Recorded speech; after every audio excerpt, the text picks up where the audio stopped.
All right. I'm Liz McDade, a huge Columbo fan and a small business owner living in Santa Cruz, California, and this is my brother. I'm Paul McDade, an actor, assistant editor, and editor working in the TV and film industry in Los Angeles. And this is Trenchcoat Cigar Peugeot, Wandering with Columbo. And in each episode, we'll bring you a little Hollywood history, glamour, and behind the scenes as we walk you through Columbo, one of America's greatest TV detective series.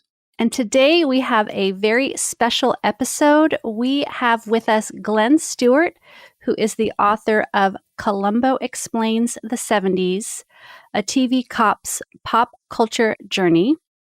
Glenn Stewart has been in and out of media, most recently as a writer and contributor to the renowned Columbophile blog. And for the last 18 years, he's been teaching history and English and working in education assessment and writing social studies curriculum for the Massachusetts juvenile justice system. As an adjunct faculty at Westfield State University, he has been an instructor in issues in media industries. This followed 25 years in the rock radio business, both on the air and as a station programmer from Albuquerque to Providence and other stops along the radio trail. Glenn received his BA in political science from Brown University in 1979 and his M.Ed from Westfield State University. He lives in Western Mass with his wife Cindy and dog Sheba, who is not a hound. Welcome, Glenn. Welcome, Glenn. Thank you very much. Thank you, Liz and Paul. Great to be here. Thank you for having me. Yeah, we're so happy to have you here. We both got your book and have really enjoyed it. So Paul and I are excited to dive in and share with our listeners all of the work that you've done and what you've put into this book and the connections that you've made and the new insights that you bring to this beloved TV show. So yeah, we're excited. Thank you. I think it does. It looks at Columbo in a little bit different light than I think a lot of people normally look at it. Absolutely. We know that in your book, you tell your introduction to Columbo, but I know our listeners would love to hear when you first started watching Columbo and how your interest grew. So I'm old enough to have watched Columbo when I was a teenager, when it was on in the 70s. And remember that back in the 70s, if you watched an episode of any television show, you were going to watch it once. And then maybe it was on in summer reruns. You happen to catch it again. So there was no streaming. There wasn't any cable outlets running Columbo. There was no VHS. There was no DVD. There was no binging. You watched it once, and then you had to kind of wait to see it again. And so through the 70s, I was able to watch most of the episodes, maybe not all of them, but I watched them at least a couple of times. And then life happens. I went off to college, went off to school, jobs, and Columbo wasn't available to watch, but I was able to watch it again later on when cable became popular, and I was able to kind of come back to this show that was such a part of my childhood. And as I was watching these episodes of Columbo many, many years later, after the 70s, after I first watched it, I realized that there were times, whether it was dialogue or particular scenes, where something jumped out at me as being culturally inappropriate in our times, but was very culturally appropriate back then. So the best example is in the Bye Bye Sky High IQ murder case, where Columbo is talking with the 14-year-old Caroline, who's part of the Sigma Society. So she's a brainiac of some type. And Columbo compliments her by saying that she's pretty. And she says, "That's the first time anyone's ever complimented me on my body instead of my mind." Okay, so Caroline's 14 years old, and you've got this older guy wearing a rumpled raincoat, smoking a cigar, complimenting her with dialogue that is kind of uncomfortable if you're watching it today. But back then, nobody said boo. Nobody thought that that was inappropriate at all. There's a time in Ransom for a Dead Man where Columbo's talking with a male associate of the Leslie Williams character played by Lee Grant. And he said, "You can do it. I don't know how you can work for a woman." Yeah. And so these things, now we see those lines and they kind of jump out at us. And I thought this is a good thing to write about. And it shows that Columbo was reflecting the values and the social issues of the 70s. And that's one of the reasons that he, the character and the show Columbo, were so popular. There was that reflection and mirroring of what was going on in society at the time. This could be in issues of gender issues, it could be issues of power and class and race and technology, violence, psychology. There's a lot of different themes that are weaved into these 70s episodes of Columbo. And I like to think that my book provides kind of a roadmap to looking at these interactions if you're rewatching Columbo episodes, because it really is a time capsule that can tell us about the 70s. And I think a real good example of this comes back to one of the themes of Columbo that I think is the strongest theme of Columbo. For a lot of people, and in particular for a lot of people who write about Columbo back in the 70s and people who write about Columbo today, they look at it as a show about class because you've got the middle class Columbo taking down the rich and the entitled killers. It's a theme of Columbo taking down the rich bad guy. And that's very satisfying. And I get that a lot of people see it in that way. But I think it's a little bit more than that. I think there's another theme running through it. And I don't think that Columbo is really a show about class and money as much as it's about power and authority. All of the killers in the 70s, they are powerful people in their own worlds. I don't necessarily mean politically powerful, but they could be powerful executives, CEOs. They could be doctors, lawyers. They could be, famous actresses, famous country singers. They could be an art critic or a food critic. People who are powerful in their fields. And at the end of the show, Columbo is not looking to take away the bank accounts of these people. He's looking to take away their power and their authority and their freedom. For me, it comes down to a very popular catchphrase of late 60s and 70s. If you look what was going on in society, and it's really just two words, question authority. That was a very big bumper sticker back in the late 60s and 70s. And a lot of people would think, oh, that's just a left-wing hippy-dippy bumper sticker that was on, multicolored vans blaring Grateful Dead music. But if you look at what was going on in society back then, there was a lot of anti-war sentiment about the Vietnam War, and a lot of people were not trusting the government. And then 1971, you had the Pentagon Papers, where Daniel Ellsberg was revealing that what the government was telling us about Vietnam was not the reality of what was going on in Vietnam. So the government is lying to us. They're covering up the My Lai massacre. There's the secret bombing of Cambodia. And then 1972, Watergate. And that's the ultimate government cover-up, the ultimate government mistrust. That takes us right through the 70s. And so this was not a radical sentiment. This was a mainstream sentiment, questioning authority.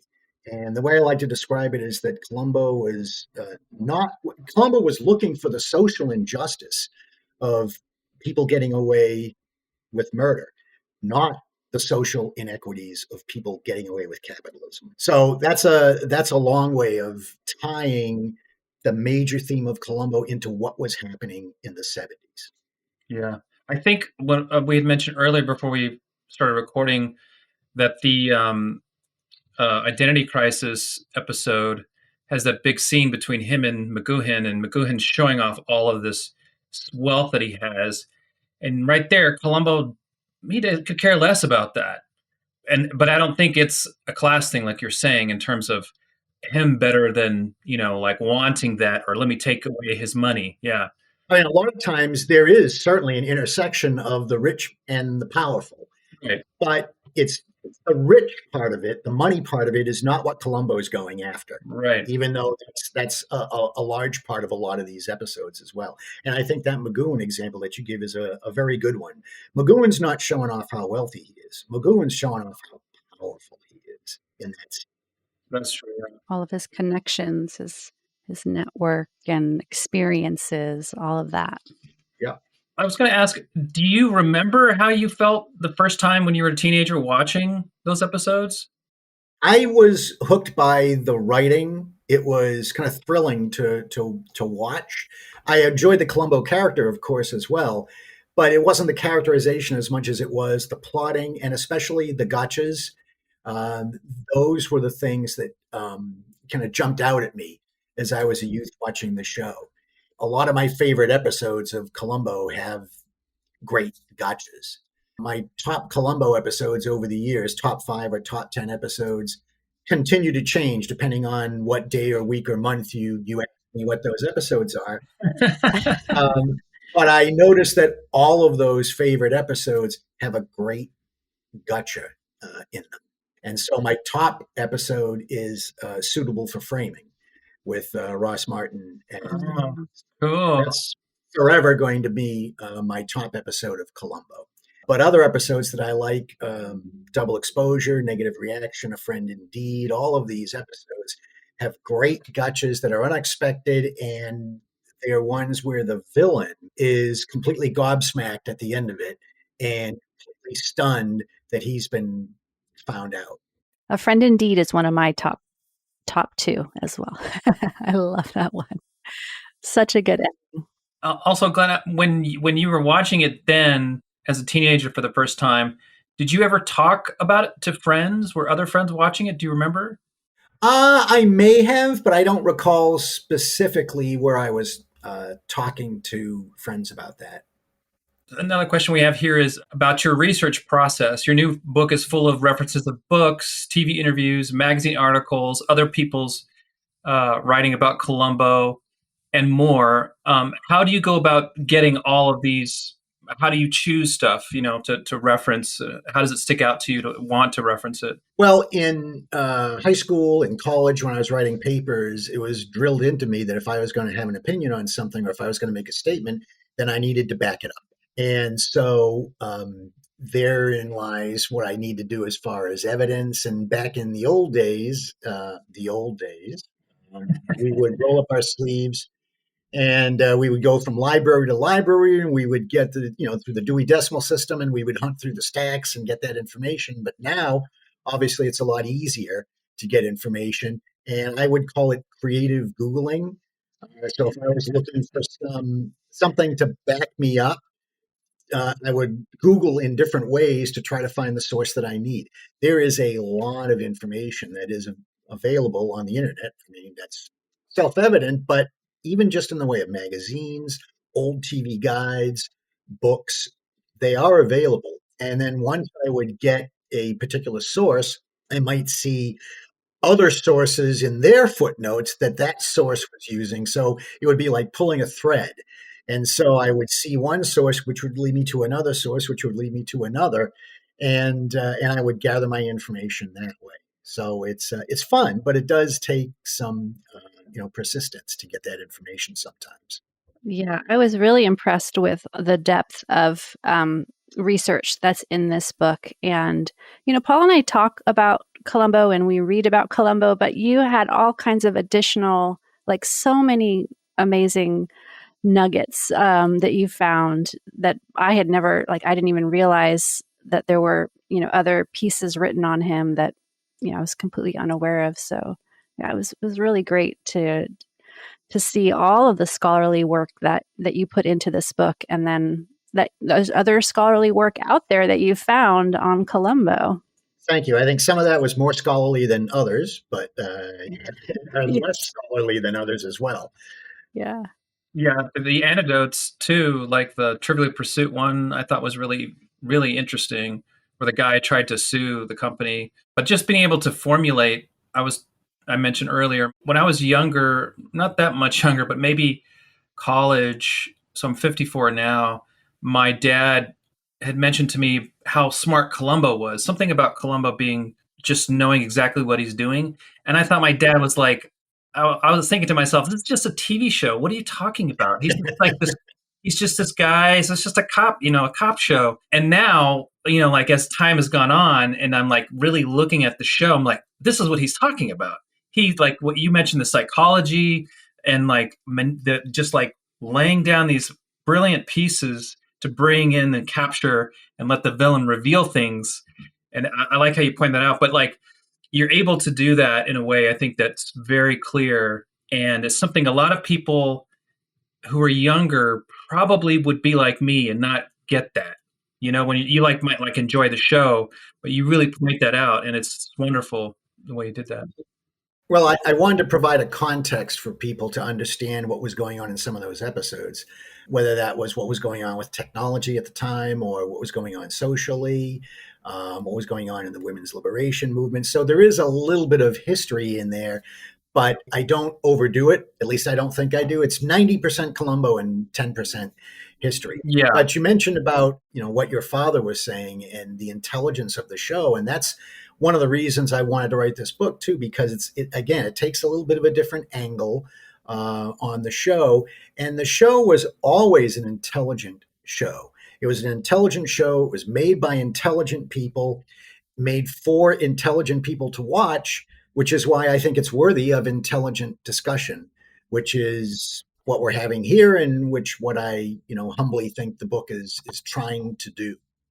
Yes, I love that. We need a Columbo conference. Bring together all the curious I bet they have them. Columbo fans to talk about some of these themes and observations and insights that are in your book. So another question that Paul and I have is, obviously this book is about culture, and the pop culture, shared culture that we have today seems so different to that of the 70s and the 80s. We don't have the same common experiences, common TV shows. There's no Sunday night special that most people are watching anymore that, gathers everyone around the TV. So I'm curious, how do you think Columbo would fit in today's, if it was coming at us for the first time in today's media landscape, or if media was somehow the way it is now back in the 70s? How do you think Columbo would have impacted us? Well, I think if there were a Columbo now, I think it wouldn't do as well as it was in the 70s, but that would be, I think, the same for a lot of shows that are out there right now. There wouldn't be the same volume of interest. It wouldn't have the same cultural impact. And you could say that about a lot of the shows that are out there today that even get a lot of good critical buzz that people talk about. So, for instance, even a show like on Apple Plus, Severance. A lot of people love that show. There's a lot of critical buzz about it. And a show that is on HBO right now, the current darling on HBO, is Task with Mark Ruffalo. These shows get a lot of buzz, but they're not going to get the same kind of widespread impact over all of middle America that you would have gotten back in the 70s when you had only three major networks and the PBS station. And so, having said that, I do think that if Columbo came out, and if it was quality Columbo, I come back to that difference between the 70s and 90s. The 90s Columbos were just simply not very good, in my opinion. But if you had the quality of those 70s episodes and it came out today, I think it would have the same kind of buzz and the same kind of resonance as the top cable shows today.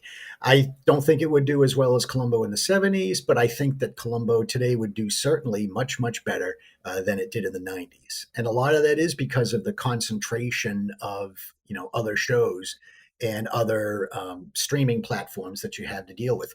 Back in the 90s, Columbo was in competition with a number of other quality shows like The X-Files and The Sopranos and NYPD Blue. And the lack of quality in the 90s Columbos kind of showed based on the competition. But back in the 70s, Columbo was top of the line and just light years ahead of any other show on television. And I think that if that quality existed today, I think Columbo could have certainly some kind of impact, particularly today when you've got a bigger difference than it was in the 70s between the 1%ers and the 99 percenters. That economic gap is much greater today. And in the 90s, it wasn't as big a deal, but that is a big deal today. And I think that's another reason why it would resonate. Oh, yes. That Yeah. is such a good point. 1%ers and the 99%, it's such a difference probably than in the 70s. Yes, I think we're ready to come back to a middle class detective taking down the rich again. I think we're ready for that. Yes. Yeah, one thing you mentioned too was also Peter Falk was like, he's going to be exactly the same as he was then, which I felt like you had mentioned, like, why wouldn't you update certain things about it? So now, like, what do you see could be that updating if they did it? if they did it today, if it was set in the current environment, if it was a show that was set in the 2020s, Yeah. then I would say that Columbo has to be technologically fluent. He has to be up on the technology. He has to be aware of what's going on. That element of Columbo in the 70s, where he's learning about new technology and fumbling around with it, that was perfect Mm-hmm. for the 70s. And that would be very out of place in today's era where a lot of people have technological fluency. So he would need to know what he's doing when it comes to tech. And he could use that tech in the gotchas frequently. So that would be the biggest update that I would see if you were going to update Columbo. Now, if you were going to have a series where you set it back maybe in the early 60s or the late 50s before he became the Columbo that went to Los Angeles in the 70s, then of course that's a different story. If it was set in today's world, then yeah, he'd have to be technologically aware of what's going on. Yeah, and the cigar thing would be a little. There'd be a little more. Yeah, yeah, it might be something where he would occasionally have a cigar. Yeah, yeah.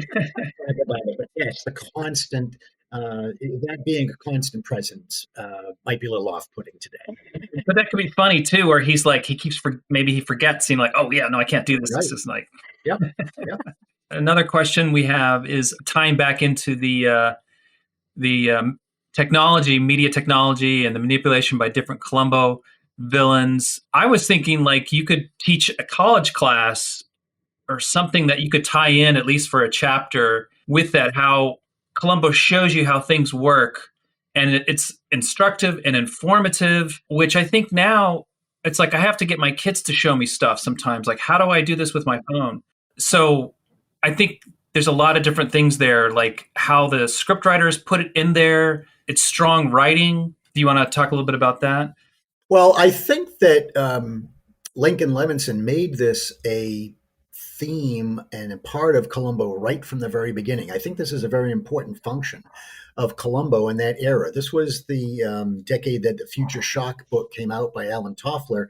And in the book, it talks about the what he called the shattering stress of too much change too quickly. And Columbo in the 70s was helping people adapt to those technological changes of what was happening in the 70s. And at that time, people were becoming aware of the media a lot more than they were before that. They were becoming aware of what we now would call media literacy, where we would be paying attention to what the media messages that are being sent and how they're constructed and who they're designed for and what the persuasion techniques are.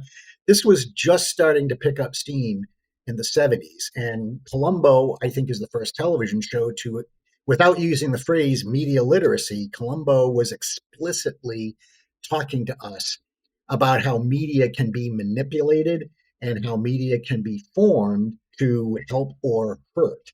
And I think that was an important theme running through the 70s. And I do spend a chapter talking about that. Have you ever talked about that in a different way, maybe not using Columbo for any of your teaching?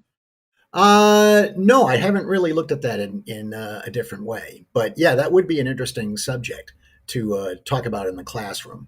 All of Columbo would be interesting. Absolutely.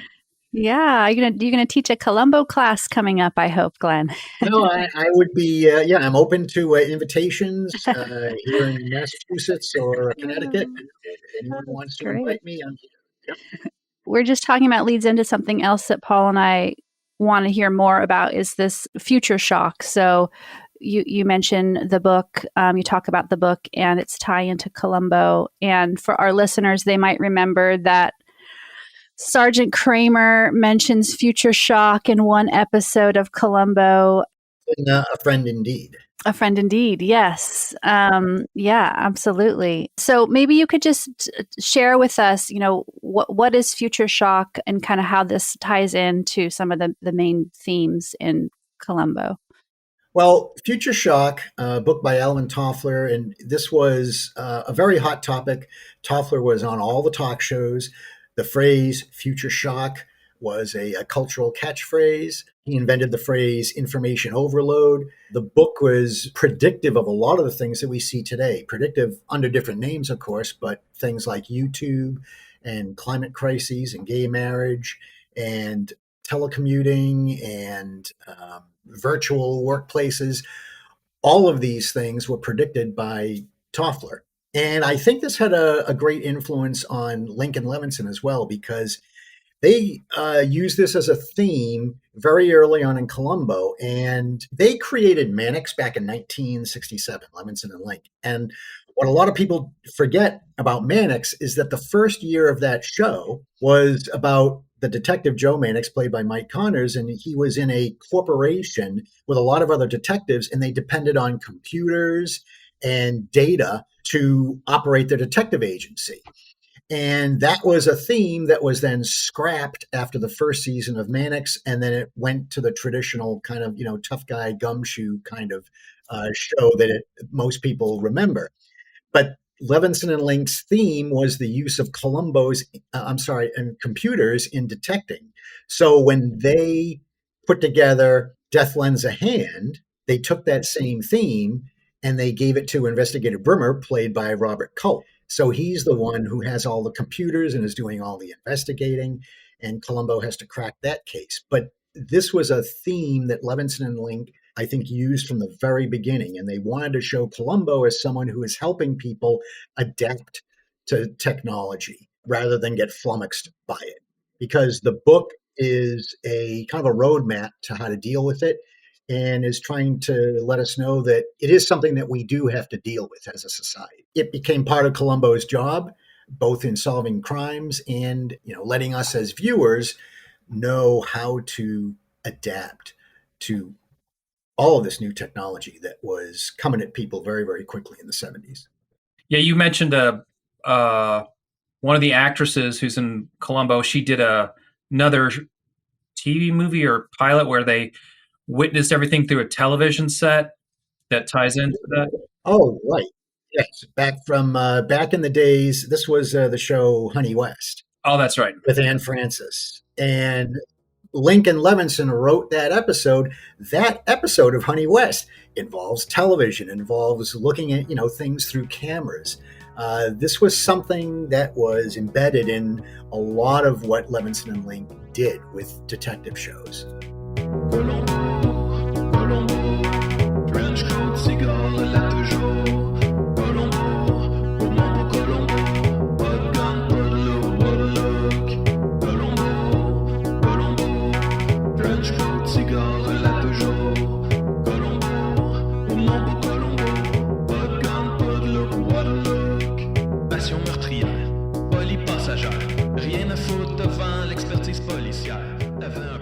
Yeah, it's amazing the predictions that the Toffler had that have come, like you said, come to fruition. But I like that Columbo learns how to do it. I think there's one where he gets frustrated because he has to wait for the lady's like going to give him something. But overall, it seems like, once you learn it, it's no big deal. Like you have the ability to figure it out, and he conquers it quickly. Like in playback. This is exactly what one of the points of the book is, that Columbo himself, Columbo the character, was very aligned with a lot of the values and a lot of the ways that ordinary people would react to things. That's one of the reasons that he was so popular. As viewers, we could watch a show like Kojak and enjoy it, but we weren't identifying with Kojak. We would identify with Columbo. And part of that was Columbo's fumbling around with technology, but then being able to master it. And that tells us that us as ordinary people, we can master technology. If Columbo can do it, we can too. Yeah. And that was one of the beauties of the show. And again, it comes back to reflecting a lot of what was going on in the 70s and why the show is very much a time capsule of that era. And you mentioned the computer scene, the Tricon computer scene, which is in Exercise and Fatality. Now, that episode was from 1974. Now, we look back at that episode now, it's just painful to watch that scene because it's six Disagree, Glenn. But I'll tell you why it's painful, because we know that how to work with computers right now. And people are very fluent in how to use the technology. So when we look at it now, it's very painful to watch that, because he's waiting and waiting and waiting. It's okay, get on with it. We know what's going to happen. He's going to get the information. Back in 1974, though, very different story, because we weren't familiar with how computers worked, and we weren't familiar with how to deal with computers. And Peter Falk, Columbo, waiting around for that information, that was a way of teaching us how to deal with the computer age. And so that scene, yeah, it was put in there to kill time. Let's be honest. But back then, it also had a point. The point was to help instruct us how to work with computers. But my favorite part of Columbo dealing with technology isn't necessarily that scene. If you remember, it's what happens immediately after Columbo gets the phone number for Louis Lacey. What does he Mhm. do? He goes to the Calls. phone in the hallway there, and he calls Louis Lacey. Okay, so he's calling, and the phone picks up and says, "Hello, this is Louis Lacey." Mhm. And he pauses, and so Columbo starts going into who he is and why he's calling. And it turns out it's an answering machine. And so Louis Lacey's not there. And Columbo is completely blown away by this. Yeah. And we observe how Columbo is acting with an answering machine. This is 1974. Answering machines were not common in houses. They were growing in popularity, but there were a lot of people across the country who had no idea how to interact with an answering machine and how to deal with it. So, what's Columbo's way of dealing with it? He talks very slowly into the phone, but he's modeling how many people would think, oh, this is how I'm going to have to react if I ever make a call and someone's got an answering machine. I love that scene because it's very representative. It's one of those things that jump out at you now of how the show was very representative of the 70s and what was going on then. Things that we look back now and we like, what's this, deal with the answering machine, and why is he being, you know, so, idiotic about it? It just hits different. It hits very differently when you're watching in the 70s than when you're rewatching it today. Yeah, the using Zoom like we are now, and there's a software called Jump. Well, I don't know if you've ever used that, where you jump into someone else's computer. It's like Team Viewer, and I've noticed over the years, at least since COVID, that if you have a bump in the whatever internet service you're using, you have to wait, and sometimes you can't access that computer, whether it's the weather or the bandwidth of all these people on there, or something breaks down, and you wait, and it's awful. And I've worked with people who I worked on this one project, and right around 3:30, the other people I was working with couldn't jump into the other systems, and there would be all this complaining on our Slack or our Discord. When we need help, this is not working. And for 30, 40 minutes, every day or so. Well, as technology advances, there are always things that we have to adapt to. And if there was a Columbo that came out today, I'm not saying that Columbo would have to be knowledgeable about every element of technology, but he would have to know the basics that we all know today. And as new technology comes in and he has to work around that and adapt to that, they could certainly show that, because that's an element of that's modern life. Yeah, yeah, yeah. So, I loved seeing James McEachin's photograph in your book. So thanks for putting that in there. It's so cool. No problem. I'm a James McEachin fan too. I always like pointing him out in 70s episodes, because he appeared in a lot of episodic TV. I ran across an emergency episode a couple of weeks ago where he plays a victim who's in a cave-in, I think it was. But yeah, it's like, hey, that's James McEachin, and I see him on Adam 12 episodes, and yeah, I like James McEachin too. Yeah, I'd love to watch more of the Tenafly, because they did a whole series, right? Yes, Tenafly, which is not something it's easy to find. I don't know. I have not tried to see if it's a DVD or where I could find it, but it is not easy to find, and they only made a handful of episodes of it. Yeah, I have the pilot, but I don't. That's all I got. So why did you decide to include James? And so it's a two-parter question. And what were there other mentions of other performances that you edited out or wanted to include? I would say there were no other performances that I thought, oh, I'm going to take out of the book, this out of the book. I wanted to include James McEachin because he was one of the few prominent African Americans on Columbo. And there weren't a lot of African American characters who were in the foreground of Columbo episodes, but James McEachin appeared twice. And he appeared as figures of, authority or semi-authority. He was not just background. He appeared as authoritative figures. And so I think that he was a good picture to show in that chapter on race and representation, where I'm talking about African Americans in Columbo episodes. And that's primarily why we wanted to use him in that chapter. Gotcha. Yeah, I love the scene you mentioned at the doctor's office at the very beginning of an episode where you see different people from different backgrounds, and I love that little scene too because it makes me feel like that was L.A. Yes. It's really a beautiful moment. Yeah, the representation, African American representation, was pretty good in Columbo episodes, and I spend a chapter talking about that.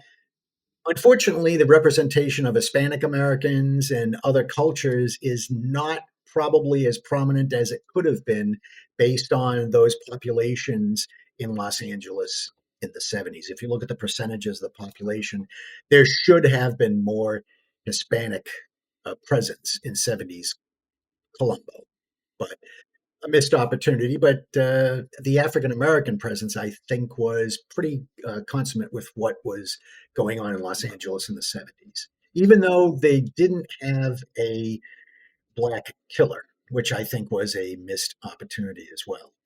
They didn't have an African American killer because Levinson and Link didn't want to show African Americans as being involved in crime. They didn't want to fall into that stereotype, which I think was fine for the first, maybe couple, 2 or 3 seasons of the show. But I think if by the time season 4 or 5 came around, if they had a Sammy Davis Jr. or someone like that as a criminal, I don't think people would be familiar enough with Columbo to know that that's not typecasting African Americans as criminals by then. Yeah. And I think there was a missed opportunity there because just as you don't want to show African Americans stereotyped as criminals, the missed opportunity here is that you also didn't show any African American as being an intelligent, rich person who could match wits with Columbo.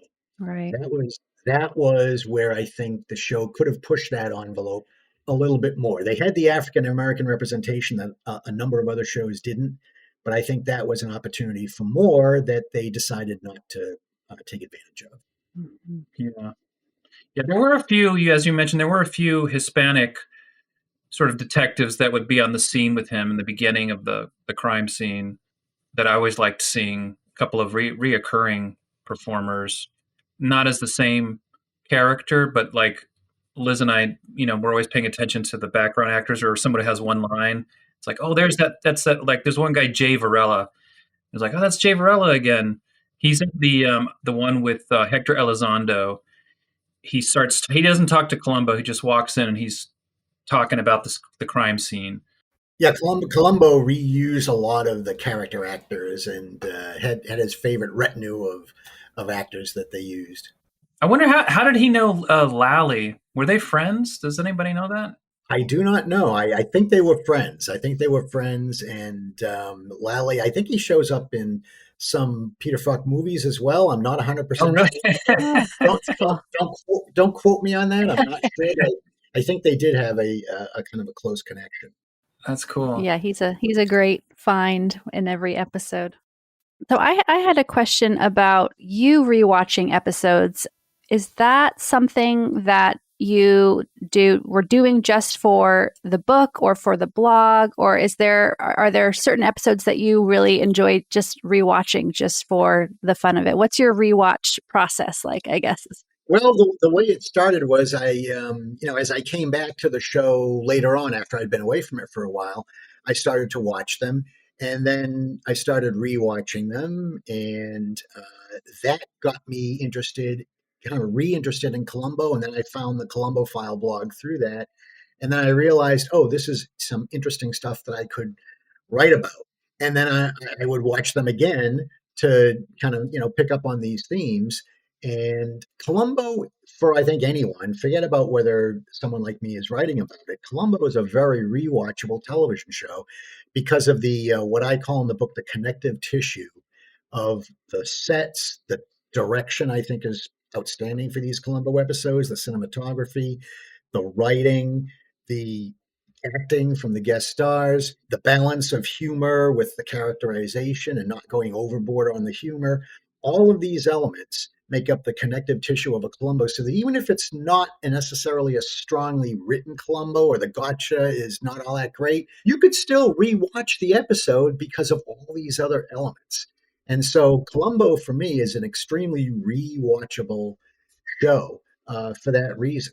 If you're writing about the show, then it's a pleasure to rewatch these episodes because then details will jump out at you that you hadn't noticed the first few times you had watched. Because remember, when you're watching it just, the first time, you're trying to pick up on the plotting and what's going on and the characterization, and you're going to miss some details along the way. But fortunately, Columbo is a show that's constructed so that we're able to watch it and rewatch it again and continue to get different pleasures out of it. So that's one of the reasons I write the book. So hopefully, if you've seen the episodes a couple of times already, watch those episodes a third and fourth time and maybe get a little bit more insight into what was going on in the 70s.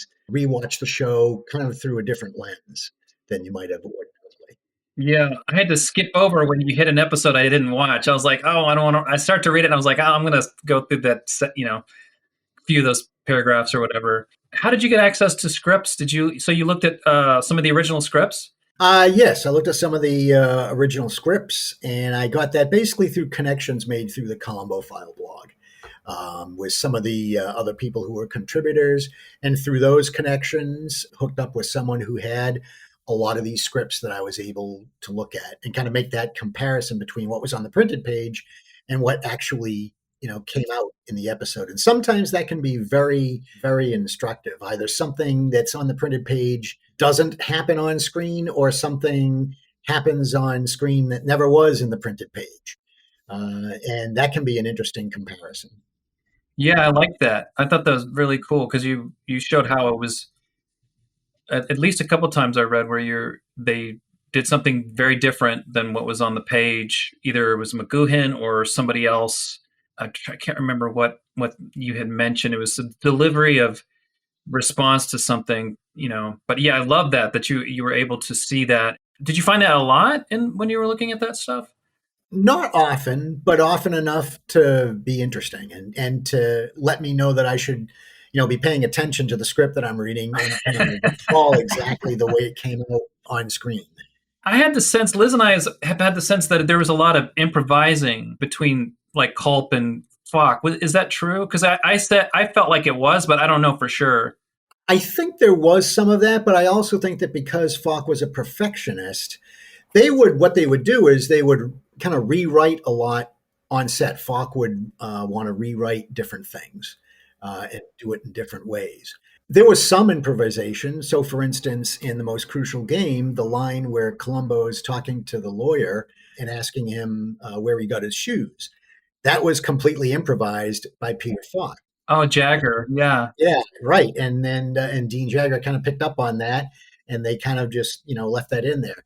But the improvisations, I think, were small ones. They weren't entire scenes, because in a show like Columbo, you kind of have to stick with a lot of the script most of the time, Yeah. because there are certain details that need to come out, and they need to come out in a particular way. So I would say, yes, there was improvisation, but it was more on the character end of things and not in the plotting end of things. I don't think it was expensive. Yeah. Yeah. Real quick, going back to this idea of rewatchability, do you think that Link and Levinson had that in mind when they were putting the show together, that people would be able to watch the episodes again and again? I don't think so. Even though they were, I think, aware of technology, the idea that you would watch something in the 70s and then 50 years later you'd be able to watch it again and again and again, I don't think that really, I don't think that really occurred to them. And I think proof of that is actually in something that's a controversial topic for a lot of people, and that is Columbo's name. Mm, Um, mhm. because I'm of the opinion that Columbo's name is Frank, and I don't think there's really any doubt about that. And you have to look at that. You look at that through the 70s, and then you look at that through the 90s as well. If you take the totality of Columbo, his name is Frank.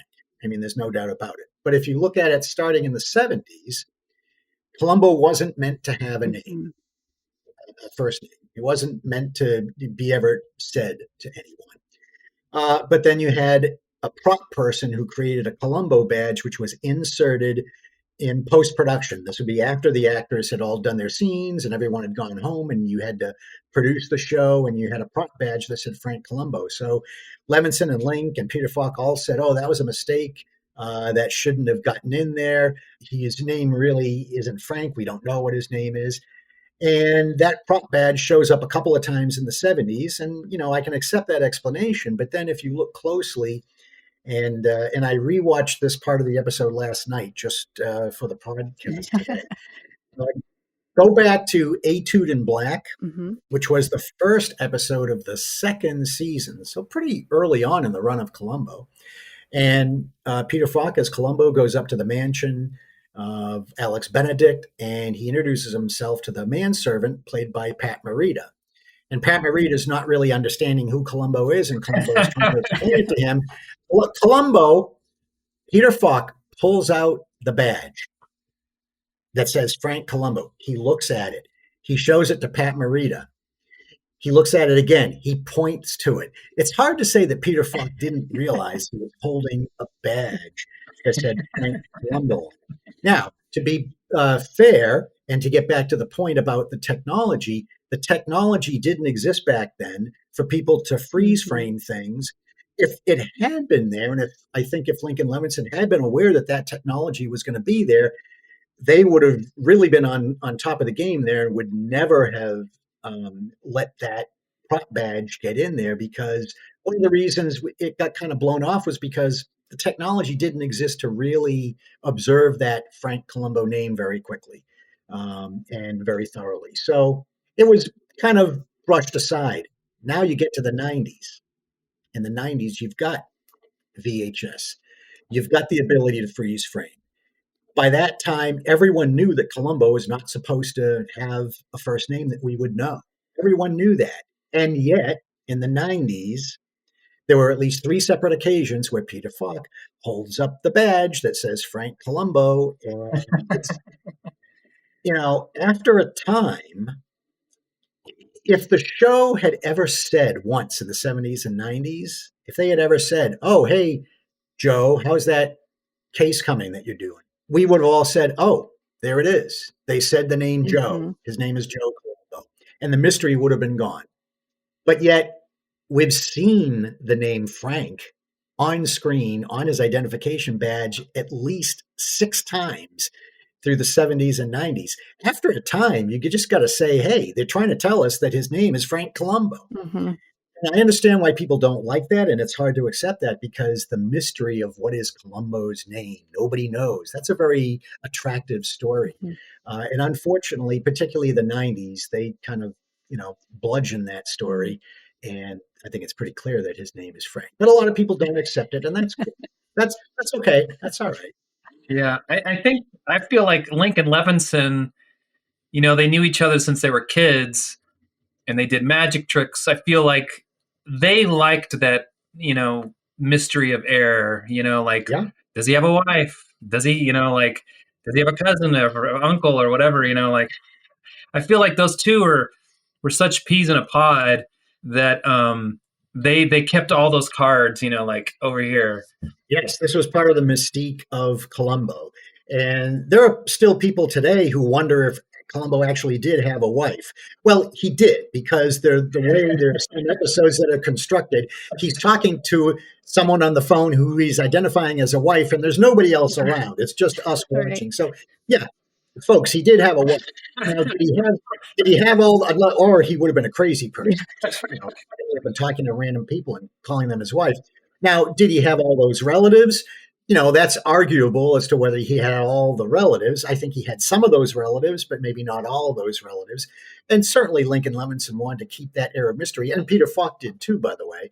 They wanted to keep that air of mystery, which is why they didn't want to say Columbo's name. Unfortunately, we were shown Columbo's name quite a few times. Yeah. I would have preferred keeping the mystery, but on the production end of it, they kind of blew that mystery. Okay, well, Glenn, we have one more question for you. You kind of already talked about this. Tell us, like, what's your go-to or one of your go-to Columbo episodes? Well, the go-to Columbo episode for me would be Suitable for Framing. That's an episode where the gotcha is so spectacular. Well, my favorite episodes have great gotchas, and in that particular one, where it's not Dale Kingston or Ross Martin's fingerprints on the painting that's going to do him in, it's Columbo's fingerprints on the painting that's going to do him in. One of the reasons I love that gotcha so much is because it springs from Columbo's the psychology with which Columbo is going after the villains, and the psychology that Columbo is working with. Because Columbo is always very big on invasion of privacy. And this was done to kind of flummox the villain and to kind of put him off guard. And for episodes, invasion of privacy might be just, Columbo sneezing or coughing in front of the villain.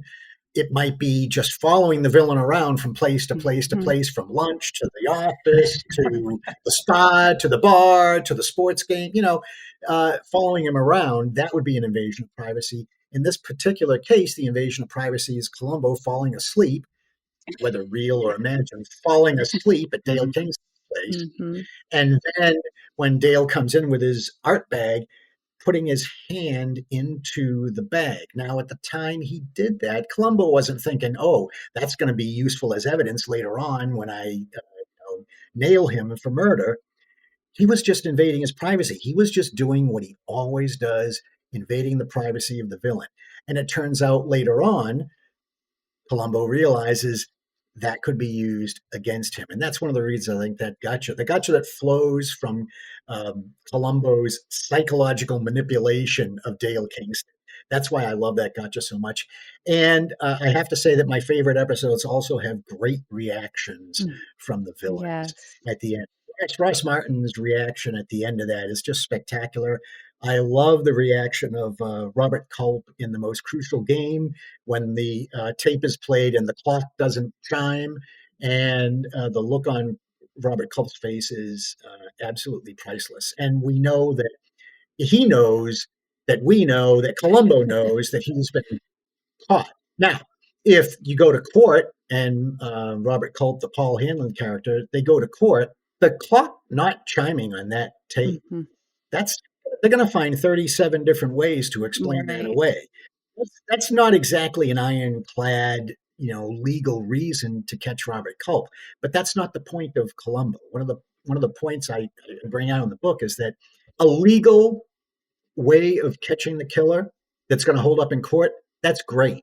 And I think you try to get that as often as you can. But that's not the real point. At the end of the episode, it's, does Columbo know who the killer is?